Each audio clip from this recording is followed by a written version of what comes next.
আজকে 10ই ফেব্রুয়ারি 1 থেকে 12তম নিবন্ধনধারীরা দুপুর 1:20 দিকে ঢাকার শাহবাগে তারা সড়ক অবরোধ করে আন্দোলন করেন।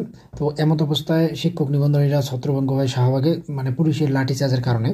তো এই সংবাদটা আজকে প্রকাশ করা হয়েছে দৈনিক শিক্ষা.com-এ। তো সড়ক অবরোধ করার ফলে যখন যান চলাচল একবারে বন্ধ হয়ে যায়, তো বেলা 1:45-র দিকে তাদেরকে ছত্রভঙ্গ করে দেয় মূলত পুলিশ।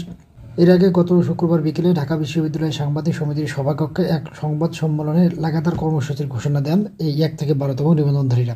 নিয়োগ প্রত্যাশীদের দাবি, এনটিআরসি এখন পর্যন্ত 17টি নিয়োগ পরীক্ষায় সুপারিশ করলেও মাত্র 5টি গণবিজ্ঞপ্তির মাধ্যমে নিয়োগ দিয়েছে।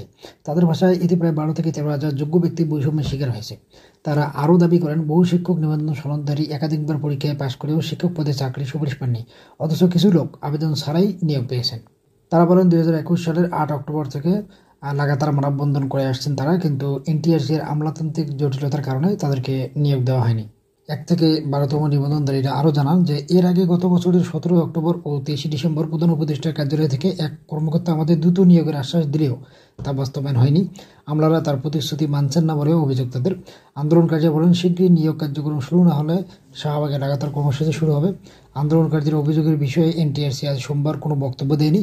তবে গত কয়েক বছরের এই আন্দোলনকারীরা যখনই এনটিআরসিতে গেছে নিয়োগের দাবিতে, তখন ছাপ বলে দেওয়া হয়েছে আইনে সুযোগ না থাকায় তাদের কিছু করার সুযোগ নেই। গত বছর আগস্টের পরও তারা যখন একই দাবি নিয়ে এনটিআরসিতে গেছেন, তখন তাদেরকে বলা হয়েছে তাদের হাতে কিছু নেই, যদি প্রধান উপদেষ্টার বিশেষ ক্ষমতার অনুমোদন দেন তবেই নিয়োগ দেওয়া যেতে পারে। তো দর্শক, এই ছিল 1 থেকে 12তম আপডেট নিউজটি।